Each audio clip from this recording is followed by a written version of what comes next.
और ये 4 नियम का पालन आप सब करिए। मैं आपको विनम्रता पूर्वक लेकिन विश्वास से कहता हूं कि ये 4 नियम का जो भी पालन करेगा, जिंदगी में बीमारी और रोग उसको कभी आएंगे नहीं। आप भी अगर ये पालन करेंगे तो बहुत अच्छा होगा। मैं भी करता हूं मेरे जीवन में। मैं पिछले 15 वर्षों से योग प्राणायाम करता हूं, उसके साथ कुछ नियम मैंने बनाए हैं, वो नियम का पालन करता हूं और वही नियम आपको बताना चाहता हूं। स्वामी जी पालन करते हैं, मैं करता हूं, हमारे लाखों योग शिक्षक करते हैं और इन नियमों का पालन करने से हमको इतना लाभ हुआ है कि कभी बीमारी आती नहीं। 15 साल से मैंने हर बार मेरा बीपी चेक किया, नॉर्मल है, शुगर नॉर्मल है, ट्राइग्लिसराइड्स नॉर्मल है, कोलेस्ट्रॉल नॉर्मल है। पिछले 15 साल में कभी सर्दी जुकाम भी नहीं हुआ, गला भी नहीं बैठा, कभी हॉस्पिटल नहीं देखा, कभी डॉक्टर के पास नहीं गए, क्योंकि जरूरत नहीं पड़ी।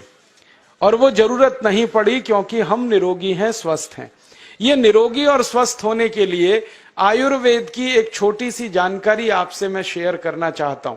आयुर्वेद में यह कहा गया है कि किसी भी व्यक्ति को निरोगी होना है, रोगमुक्त होना है, तो अपने जीवन में 3 बातों का ध्यान रखे। अपना वात, पित्त और कफ, तीनों का संतुलन रखे। वो 3 तरह के दोष हैं हमारे शरीर में, वात, पित्त, कफ। आपने सुना होगा, ये त्रिदोष आधारित शरीर है। जब वात बहुत बिगड़ जाता है तो 80 से ज्यादा रोग आते हैं। जब पित्त बहुत बिगड़ जाता है तो लगभग 46 से 50 रोग आते हैं। और जब कफ बिगड़ जाता है तो 28 रोग आते हैं। और वात, पित्त, कफ तीनों बिगड़ जाएं तो 148 रोग आते हैं। सर्दी, खांसी, जुकाम से लेकर और कैंसर तक जो आखिरी रोग माना जाता है, ये सब वात, पित्त, कफ के बिगड़ने का खेल है। तो इस देश के आयुर्वेद चिकित्सा के सबसे महान लोगों में से कुछ नाम आप जानते हैं, जैसे चरक ऋषि, जैसे सुश्रुत ऋषि। ऐसे एक ऋषि हुए बाघभट्ट। बाघभट्ट ऋषि ने एक पुस्तक लिखी है, उसका नाम है अष्टांग हृदयम, और एक पुस्तक लिखी है, उसका नाम है अष्टांग संग्रहम। इन दोनों पुस्तकों में उन्होंने 7000 नियम बताए हैं। उनमें से 4 बताता हूं, अच्छे लगे तो आज से ही पालन करो और दूसरों को भी बताओ, ताकि कोई भी इन नियमों का पालन करे तो बीमार ही ना पड़े। ये चारों नियम हैं वात, पित्त और कफ को संतुलित रखने के लिए। अब वात, पित्त, कफ तीनों एक साथ आपके संतुलित रहें तो उसके लिए पहला नियम है खाना खाने के तुरंत बाद पानी नहीं पीना। ये पहला नियम। आप बोलेंगे ये तो बड़ी मुश्किल बात है, खाना खाते ही पानी पीते हैं हम तो सबके सब, और बिना पानी पिए खाना ही नहीं खाते। कई लोग तो खाने से ज्यादा पानी पीते हैं, खाना कम खाते हैं, पानी ज्यादा पीते हैं। ये खाना खाने के बाद पानी कभी भी नहीं पीना, क्योंकि महर्षि बाघभट्ट कहते हैं भोजनांते विषम वारी, माने भोजन के अंत में पानी पियो तो जहर के पीने के जैसा है। इसलिए वो कहते हैं कभी भी खाने के तुरंत बाद पानी मत पियो। अब आप मुझे पूछोगे क्यों नहीं पिए, कारण बता दो। कारण मैं बताना चाहता हूं सरल भाषा में। हम जब खाना खाते हैं ना तो पेट में सारा खाना इकट्ठा होता है। पेट में एक स्थान होता है, उसको हम कहते हैं जठर। संस्कृत में, हिंदी में जठर कहते हैं, अंग्रेजी में उसको एपिगैस्ट्रियम कहते हैं, हिंदी में कुछ लोग उसको आमाशय भी कहते हैं। ये जठर छोटा सा स्थान है। आपके पेट में नाभि है ना, उसके लेफ्ट साइड में बाईं तरफ छोटा सा स्थान है। सारा खाना आपका इसी स्थान पर आता है। जो भी आप खाते हो, रोटी, चावल, दाल, सब्जी, दूध, दही, कुछ भी खाओ, सब कुछ जठर में आता है। अब जठर में जैसे ही खाना इकट्ठा होता है तो उसमें आग जलती, और उस आग को कहते हैं जठर अग्नि। मिला के बोल देते हैं जठराग्नि। आप जैसे ही खाना खाते हो, पेट में जठर में अग्नि जलती है। वो अग्नि खाने को पचाती है, और अग्नि खाने को ऐसे ही पचाती है जैसे रसोई घर की अग्नि खाने को पकाती है। आपके रसोई घर में आप अग्नि जलाओ, उसके ऊपर दूध रख दो, दूध में थोड़ा चावल डाल दो, अग्नि जब तक जलती रहेगी खीर तब तक बनती रहेगी। आप घर में अग्नि जलाओ, उसके ऊपर पानी रख दो, उसमें दाल डाल दो, दाल की पकने की क्रिया तब तक चलेगी जब तक अग्नि जलेगी। ऐसे ही पेट में होता है, जैसे ही आपने खाना खाया पेट में अग्नि जलती है, और जब तक अग्नि जलती है तो खाने के पचने की क्रिया चलती है। जैसे रसोई घर में खाना पकाते हैं वैसे ही पेट में भी खाना पकता है। इसी को हम पचने की क्रिया कहते हैं, अंग्रेजी में उसको डाइजेशन कह देते हैं। तो आपने खाना खाया, पेट में अग्नि जल गई, अब वो खाने को हजम करेगी, पचाएगी। अब मुझे एक प्रश्न का उत्तर दो आप, कि जैसे ही आपने खाना खाया पेट में अग्नि जल गई और वो खाने को पचा रही है, तुरंत आपने गट गट गट गट पानी पी लिया, और खूब ठंडा पानी पी लिया, बर्फ मिलाया हुआ पानी पी लिया, फ्रिज का पानी पी लिया। क्या होने वाला है? अग्नि जलेगी कि बुझेगी? अग्नि के ऊपर पानी डालो तो अग्नि और पानी की दोस्ती नहीं है, दुश्मनी है। पानी अग्नि को बुझा देता है। तो आपने खाना खाया, अग्नि जली, पीछे से गटगट पानी पी लिया, अब अग्नि शांत हो गई, अब खाना पचेगा नहीं, तो वो पेट में पड़ा पड़ा सड़ेगा, और सड़ा हुआ खाना 100 से ज्यादा विष पैदा करेगा, और वो 100 विष आपकी जिंदगी को नरक बना देंगे, और जिंदगी भर आप बीमार पड़े रहेंगे। आपको मालूम है, कई लोग कहते हैं मुझे पेट में बहुत गैस बनती है। ये गैस उन्हीं को बनती है जिनका खाना हजम नहीं होता। कोई लोग कहते हैं कि मुझे पेट में जलन होती है, ये जलन उन्हीं को होती है जिनका खाना पचता नहीं। कोई कहते हैं कि मेरे पेट में एकदम गुम हो जाता है, फूल जाता है, ये सब वो लक्षण हैं जब खाना पचता नहीं। तो खाना पचेगा नहीं तो सड़ेगा, सड़ेगा तो विष पैदा करेगा, और वो विष आपको बीमार करेंगे। इसलिए महर्षि भागवत ने कहा, खाना खाते ही पानी मत पियो। समझ में आया? फिर आप बोलोगे कितनी देर तक नहीं पिए? कम से कम 1 घंटे तक। 1 घंटे बाद पानी पियो। आप बोलोगे जी 1 घंटा क्यों? ये जो अग्नि जलने की क्रिया है ये लगभग 1 घंटे तक ही चलती है पेट में, उसके बाद अग्नि अपने आप शांत हो जाती है, उसके बाद पानी पी लो। तो खाना अगर 10 बजे खाया तो 11 बजे पानी पियो, 11 बजे खाया तो 12 बजे पियो, 12 बजे खाया तो 1 बजे पियो, 1 घंटे बाद पानी पियो। अब आपके मन में यह सवाल आ सकता है कि खाना खाने के पहले पी लें क्या? हाँ पी लो, 40 मिनट पहले पेट भर के पानी पी लो। 10 बजे खाना खाना है, 9:20 पे खूब पानी पी लो, जितना पी सकते हो। 11 बजे खाना खाना है, 10:20 पे पी लो, खूब पानी पी लो, 40 मिनट पहले। आप और एक सवाल पूछ सकते हो कि अच्छा ठीक है, खाने के बाद पानी तो नहीं पिएंगे, कुछ और पी सकते हैं क्या पानी को छोड़कर? तो उसके लिए भागवत जी कहते हैं कि खाने के तुरंत बाद अगर पीना है तो दही की लस्सी पियो, मट्ठा। खाने के बाद अगर तुरंत पीना है तो फलों का रस पियो, गन्ने का रस पी लो, संतरे का रस पी लो, मौसमी का रस पी लो, अनार का रस पी लो। अब आप कहोगे ये सब महंगी महंगी चीजें बता रहे हैं, गन्ने का रस, संतरे का रस, अनार का रस, पैसे तो है नहीं। तो सबसे सस्ता रस है नींबू का ही रस पी लो, शिकंजी बना के पी लो, वो तो सबसे सस्ता है। तो खाना खाने के बाद या तो दही की लस्सी पियो या रस पियो। और एक तीसरी चीज है, दूध पी सकते। तो खाने के तुरंत बाद पीना है तो दही की लस्सी या मट्ठा, खाने के तुरंत बाद पीना है तो कोई फल का रस, खाने के तुरंत बाद पीना है तो दूध। पानी 1 घंटे बाद पियो।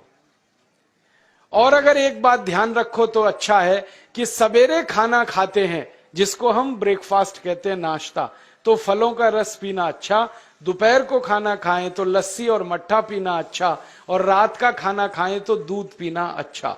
जो लोग इस नियम का पालन कर सकते हैं जिंदगी में कभी भी 80 रोग उनको नहीं हो सकते।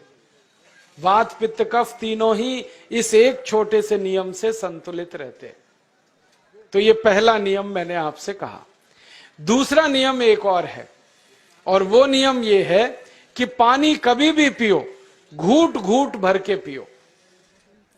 जैसे गरम चाय पीते हैं, गरम कॉफी पीते हैं, गरम दूध पीते हैं, एक एक घूंट भर के, एक एक सिप करके, ऐसे ही पानी पीने की आदत डालो।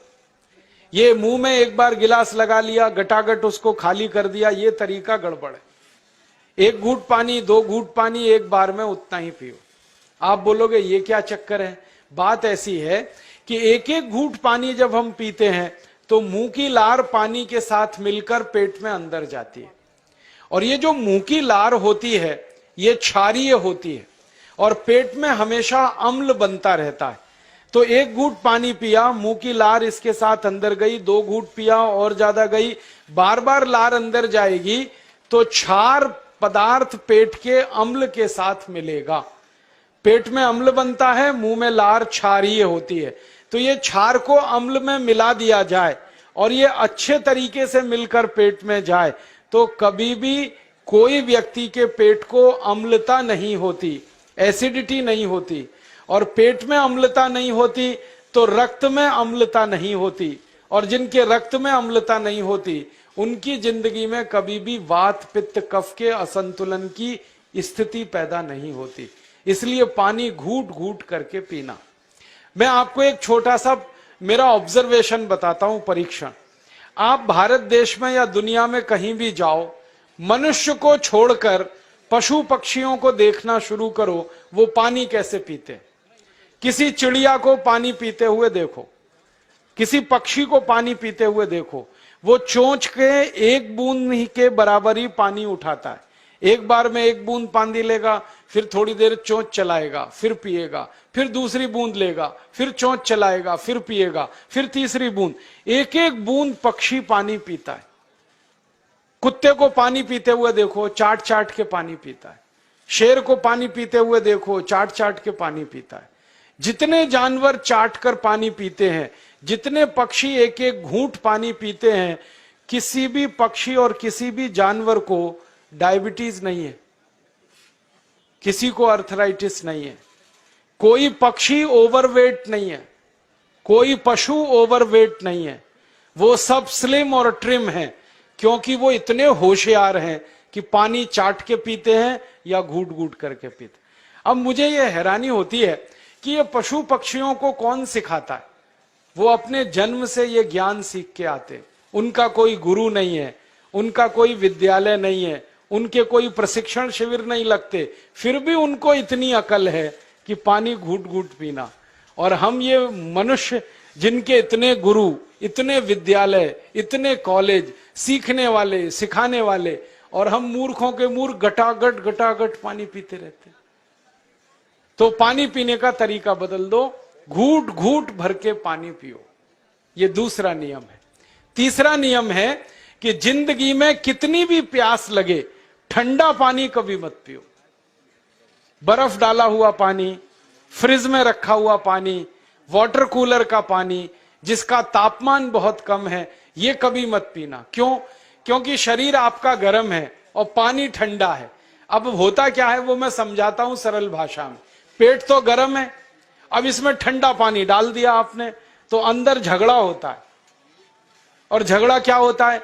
या तो पानी पेट को ठंडा करेगा या पेट पानी को गर्म करेगा।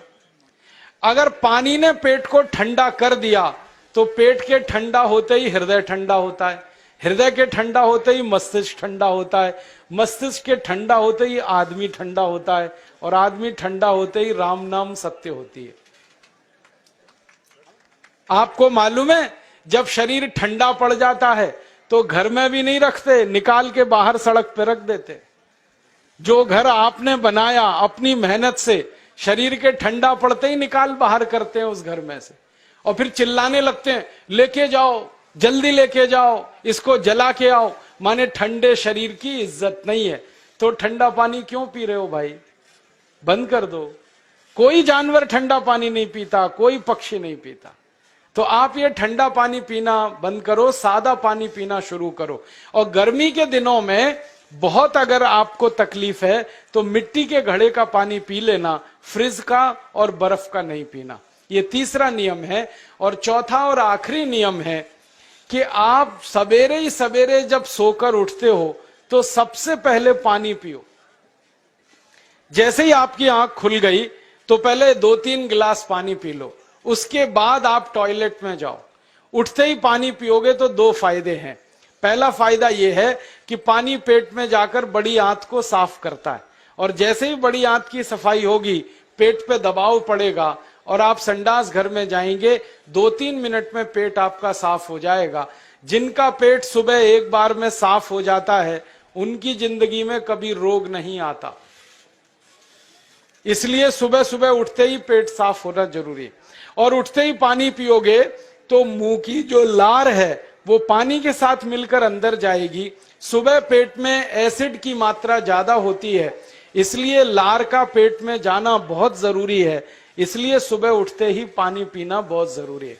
ये 4 नियम हैं आयुर्वेद के। पहला नियम, खाना खाने के 1 घंटे बाद पानी पीना। दूसरा नियम, पानी को हमेशा घूट घूट भर के पीना। तीसरा नियम, कभी भी जिंदगी में ठंडा पानी नहीं पीना। और चौथा और आखिरी नियम, सवेरे उठते ही सबसे पहले पानी पीना। 4 नियमों का पालन जो भी अपने जीवन में कर सकता है वो वात पित्त कफ तीनों को संतुलित रख सकता है। और जिसका वात पित्त कफ संतुलित है उसके जीवन में बीमारी नहीं आती है। और जो बीमार नहीं पड़ते हैं वो स्वस्थ और तंदुरुस्त और सुखी रहते हैं। उनकी जिंदगी का खर्चा कम होता है और देश का भी बहुत सारा पैसा बचता है। आपको शायद मालूम है या नहीं, 1 साल में हम जब बीमार पड़ जाते हैं भारतवासी, तो साल का करीब 6 लाख करोड़ रुपया हमारा खर्च हो जाता है।